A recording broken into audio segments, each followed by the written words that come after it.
Tom Krasniqi. T-Chris, what's going on, buddy? How are you? Hey, how are you? I'm good. What's going on? Hey, great seeing you this morning at Bucs Camp. Doing great. Nice and cool in here. I was just gonna say we both lost 4 pounds today because of the freaking heat, and we're not gonna tell everybody our secret of where we sit. We're not gonna do that. Not gonna do that at all. We'll talk about Bucs Camp in a bit, but my emotions are flying high right now when it comes to the Rays. I was just saying about Christopher Morel. It's wild to me that a team that focuses on bringing in players that don't have an ego. The Rays have this ego of like, can't get rid of this guy because of the deal that they made. He's 0 for 4 last night with 4 punch-outs. The batting average is 50 points lower against left-handed pitching this year. Please, what is it with Christopher Morel? Does he have naked pictures of Cash, Neander? What is it? It must be, Jay, because I've been ranting about this literally for the last 3 weeks. And it's one rant after another. And I'm tired of ranting on it because everyone knows how I feel. The Rays should part ways with him. It's not working. The trade was a bad trade. You just have to cut your losses and move on.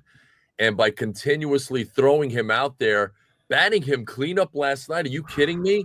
First game on the crucial road trip with your season hanging in the balance, you're putting this guy out there. You know what he's going to do. More importantly, you know what he's not going to do, which is connect on a baseball, which is have productive at-bats. Jay, I was watching him last night. He's swinging as hard as he can. He's not even looking at the ball. His mechanics are all off. It's an absolute dumpster fire. It really is.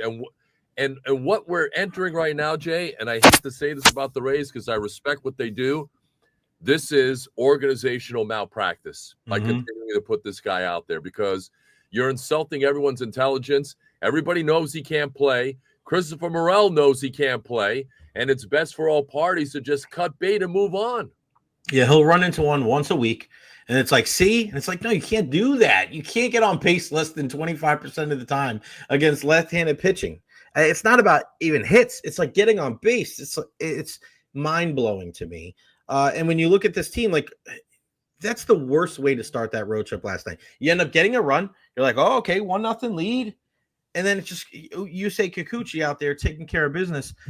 Can the Rays turn this around? Can the Rays make the playoffs? Because I feel like the percentage is getting lower and lower by the day, and I don't even know if it's higher than 5% right now. My optimism is dwindling, and after last night, I mean, that was the perfect opportunity to get off on the right foot against an Angels team that is really not any good. You know, minus 63 on their run differential.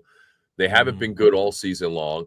They had Kikuchi on the ropes. I mean, they only got 1 run in the first, Jay, and they forced him to throw 34 pitches in that 3rd inning, and they could not get any runs across. Once he got through that inning, it was smooth sailing after that. So a couple of things. I think this team misses Chandler Simpson. They miss him bad because there's nobody capable, especially at the top of the order, of getting on, stealing a base, manufacturing runs. I love having Chandler Simpson batting leadoff and with Yandy hitting second. I think that's a good recipe for the Rays. And look, Yandy's been doing great. He's one of the very few guys that are hitting, but they miss Chandler Simpson. Hopefully he comes back real soon, and they're missing Jonathan Aranda as well. Yeah, when you don't have Aranda in there. And I think, when you look at the second half of the season, Aranda was struggling coming out of the gates too. And it just that day when they lost 3 guys in one day, it was not good for the Tampa Bay Rays. So they need to turn it around. They've got to find some kind of fire, some kind of gumption. We give Kevin Cash a lot of love because he's so even keel. He doesn't get too high, doesn't get too low. But this team needs a swift kick in the ass, and guys need to be able to step up. And it worries me. Like, the offense is going to come and go. We get that. But some of the pitching, just the pitching, you get rid of Taj Bradley. I mean, you look at the stats for our guy Pepio and Boz. I mean, outside of Drew Rasmussen, I mean, what pitcher could you look at this year and be like, I've been impressed, or he's exceeded expectations? There's not many.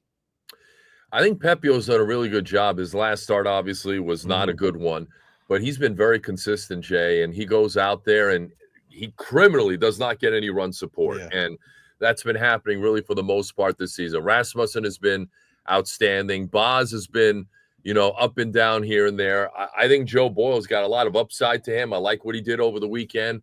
5 shutout innings against that Dodger lineup was a very good sign for him going forward. And, you mentioned Adrian Hauser, and first inning was pretty good. He struck out a couple of guys, and then he left a couple of pitches up in the zone, and the Angels really took advantage of it. And he, again, another guy with no run support to back him up. So the pitching's been okay, not great. It hasn't been as good as you and I have seen the last several years.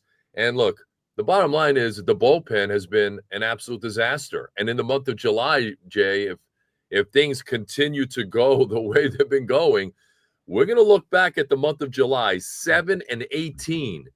And many of those losses, I think 11 of the 18 losses, came as a direct result of the bullpen blowing games. Yeah, not good. And that's supposed to be a strength. And I think that's the big problem with the Rays is your pitching and defense. That's supposed to be your staple. That's supposed to be your identity. And it's severely underwhelming this year. Let's talk about a team that makes us a little bit happier, and that's our Tampa Bay Buccaneers. Teddy Bridgewater there at camp today. What's your impression of why they're bringing in a guy like Teddy Bridgewater, and what does that say about their belief in a guy like Kyle Trask?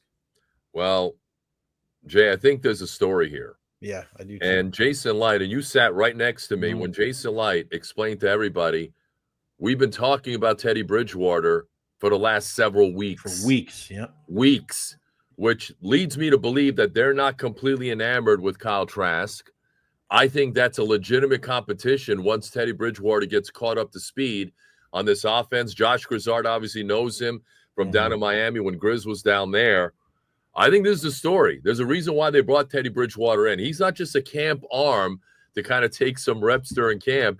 I think he's here to be the backup to Baker Mayfield. I truly believe that the Buccaneers think that too. So I think Kyle Trask right now is on notice. That's how I perceived it. And when Jason Light stepped up to the podium today and made those comments, I was like, wow, okay. I think they think a lot of Teddy Bridgewater, and I think Kyle Trask should be looking over his shoulder, quite frankly. Yeah, no doubt about it. I'm 100% in agreement with you because he said weeks. So this wasn't like, oh, Baker got his hand banged up and we got to get – and this isn't in that same realm of what Todd's been saying the last couple of weeks of, yeah, we need another arm because we haven't seen anything from Michael Pratt. This is I almost just made the comparison to they want Teddy Bridgewater to be the Blaine Gabbert. Right, Blaine Gabbert was the sounding board for Tom Brady that came when he came off the field. Blaine, what did you see? What did I miss? Baker can't do that with Kyle Trask because he hasn't been in the fire. He hasn't been in the fire in the regular season game. So he's going to be able to come off the field. Teddy, what did you see? If Baker is out for a drive, if Baker is out for 2 or 3 games, Teddy can come in, keep kind of tread water a little bit and hand the reins back to Baker Mayfield. I think this is just like what we saw with Blaine Gabbert. And in the past, I don't know if we could have fault Kyle Trask because he was a younger player, but now, I mean, he's gotten every opportunity. And, were you surprised that he came back to the Buccaneers? Because I felt like if Kyle Trask was going to start this offseason, he was going to go somewhere and try to fight. He must have got word that teams aren't too high on him because why would you come back to the Tampa Bay Buccaneers? The only way you're going to play is if Baker gets hurt. And I think that's exactly the case. I think he looked around and said, okay, the interest isn't there. I'll just stay right where I am, where I know the offense, I know the people, they know me, and I'm just going to stay put. And look, he's a great dude. I mean, you've talked to him. I've talked to him.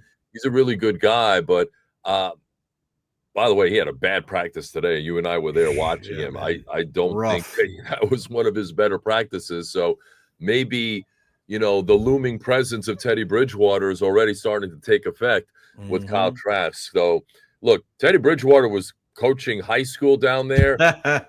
He's not going to sign here, Jay, to be just a camp arm. This is a more significant signing than we thought, really, on face value. I think he's here to be the backup. I really do. Yeah, I'm with you, buddy.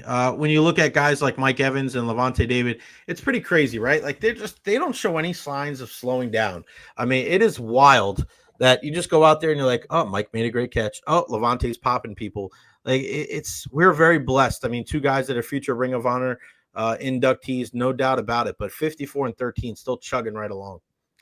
2 future Hall of Famers, Jay. I think Levante David, if you put Bobby Wagner in, you got to put him in. How does Levante get in without the Pro Bowls, though, and the All Pros? That's going to be the thing, right? Because, I've always, and over the years, I've looked at it, and I feel like the nice, like, honey hole number is like a 5 Pro Bowls and 3 All Pros. That kind of is like the benchmark where then you start. I mean, Levante's not going to reach either one of those, He's right? not. But when you look at his overall tackles and his sacks and his interceptions, like you have to take a deeper dive into the numbers. How long do you think is it a veterans committee thing for Levante? You Yeah, think? I think it's way down the road where Yeah. he has a shot of getting in, but I absolutely believe he belongs in the Hall one day. And it was great because, we're watching practice today, and the very first snap in red zone drills, he fills the hole and he smacks Bucky Irving, dude. It was like, wow, okay, 5'4" is back in the building. So I expect nothing less out of him. Mike is Mike, man. He takes great care of his body, and so does Levante. And I think that's, the after effect of Tom Brady being here and coming in 2020 and showing these guys, this is how you prepare for camp. This is how you prepare for the preseason, regular season, playoffs. Take care of your mind and your body. And they fed off that. They learned from the great. And now they are absolutely passing those beliefs down to the other guys that are going to follow them. But those two guys are just great human beings and great football players too. How good does Emeka Egbuka look as a rookie? He doesn't even look like a rookie, does he? Jay, he's really good. He's so good, man. When I watch him out there from day one of camp, every day the guy comes to work and he makes plays. Every game, every day at camp. And the three words that come to mind is he's savvy, he's very polished, and he's smooth. The guy is smooth, runs great routes, catches the ball really well, super duper smart. Baker loves him. He's a quick learner. He knows this offense already. He knows how to play each of the receiver positions, X, Y, and Z. Really good blocker. I mean, now you know why the Buccaneers took this guy. And look, even Jason Lai mentioned, we knew he was good. I think he's exceeded their expectations already as to how good he has been. Yeah, I'm with you. And I watch him, and every time the ball hits his hands, he catches it. There's just something slick about him, and he's going to be a good Buccaneer for many years to come. Who else stood out to you at camp? Maybe not just today, but for the last week and a half or so. The defensive backs, man. This is about as deep of a cornerback room as the Bucs have had in a long, long time. Benjamin Morrison is making plays at camp. So is Jacob Parrish. They're pushing Jamel Dean. Zion McCollum, watching him go against Mike Evans has been a treat throughout practice. Those two guys are getting after it. Bryce Hall had that big injury last year. He's come back this year. He's been pretty good as well. So there is great depth in that room. And there's a really good battle going on at nickel corner where Chris Isian, who Todd Bowles said last week, he's already on the team. He's made the team. Yeah. You don't want to fill that guy with too many thoughts, but he comes to work each and every day. I don't think he's going to get complacent. But Chris Isian, Jacob Parrish, they've talked about putting Zion McCollum, depending upon the opponent that they face. If the opponent has a great slot receiver, you might see Zion down there in the nickel. So there's great depth at that position, Jay. And it's going to make for some really tough decisions for Jason Light. You may very well see one of those guys get traded as well. Yeah, don't be surprised if that happens as well. What do you? How was the chat with John Gruden yesterday? I know you guys had a. Hey, look, man, you guys over at WDAE, you're very sensitive. You know what I mean? John was great yesterday, and he's very confident that the Buccaneers are the biggest threat to the Eagles. That's the big takeaway I had from that conversation. Even more than the Lions, huh? Yeah, and he was at Lions camp last week, and he said, there's some issues with their offensive line. They lost Frank Ragnow, all-pro retired. They lost Kevin Zeitler in the offseason, so they're trying to fill those holes up front. So John saw the Lions up front, and he thinks that the Buccaneers pose a bigger threat to the Eagles than the Lions do, which I thought was fascinating. Before I let you go, man, what's your biggest concern outside of Tristan Wirfs, outside of the injuries, right? What's your biggest concern about the Buccaneers? Or hey, I got to see this in the preseason or early on in the regular season? It's Charlie Heck at left tackle. And I don't know if Wirfs is going to be ready. I'm going to say no, because here we are. We're a month away, Jay. And he's not practicing. And he's putting more weight on that right leg of his. But my guess is he's not going to be able to practice for at least a couple more weeks. Now, there is optimism that he will not go on the PUP list, which would knock him out for at least 4 games. So The It's 3 Bucs now. seem I think it's confident. 3 now this year. Oh, is it 3? I think they limited it down to 3. Somebody just told me that, so I got look at that. Look that up before the show at 3:00. I I will. think the Yeah. pup list is down to 3 now. Well, they seem confident that if he They do, misses though.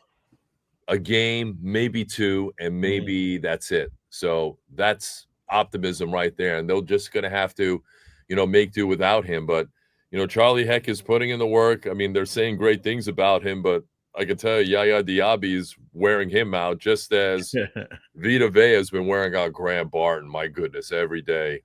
Every day, poor Graham Barton's got to go up against that beast. What do you got coming up on the show today, buddy? But hey, a lot more on the Rays and the dwindling hope. Like someone needs to get angry.